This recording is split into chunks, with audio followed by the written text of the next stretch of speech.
ব্যতিক্রম নির্বাচন।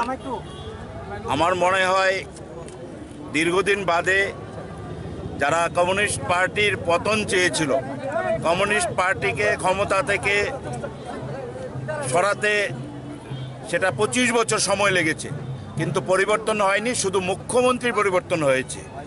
সিপিএম যেই জায়গাটায় ছেড়ে চলে গেছে সেখান থেকে মুখ্যমন্ত্রী শুরু করেছেন। সিপিএম যে কারাপশনের চূড়ান্ত জায়গায় গিয়েছিল সেখান থেকে কারাপশন শুরু হয়েছে। যেখানে সন্ত্রাস ছেড়ে গিয়েছিল সেখানে সেই সন্ত্রাসকে আবার আমাদের এখন সরকার এবং মুখ্যমন্ত্রী হাতিয়ার করেছেন এবং রাজ্যে একটা অরাজকতা চলছে, নৈরাজ্য চলছে। আমরা নিশ্চিত এবারের নির্বাচনে এই দুটো লোকসভা, পূর্ব এবং পশ্চিম দুটো লোকসভা, এবারে আমরা জাতীয় কংগ্রেস এটা নিশ্চিত জিততে চলছে এবং রাহুল গান্ধীজি দেশের প্রধানমন্ত্রী হচ্ছেন এবং আমাদের রাজ্যে আমরা আমাদের সভাপতি মহারাজ প্রদ্যুৎ কিশোর দেববর্মনের নেতৃত্বে এই রাজ্য থেকে দুটো আসন আমরা জাতীয় কংগ্রেসকে এই রাজ্যের মানুষ উপহার দেবে, এটা আমরা নিশ্চিত।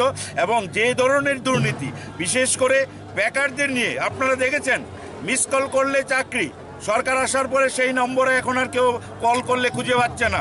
দেখেছেন রেগার মজুরি বলেছিল 340 টাকা করবে, করেনি। 2000 টাকা সোশ্যাল পেনশন করবে, করেনি। এবং সমস্ত ক্ষেত্রে ব্যর্থ এই সরকার। 1 বছরের মধ্যে 1% কাজ হয়নি ইস্তাহারের, অথচ বলতে 50%, 60% কাজ হয়ে গেছে।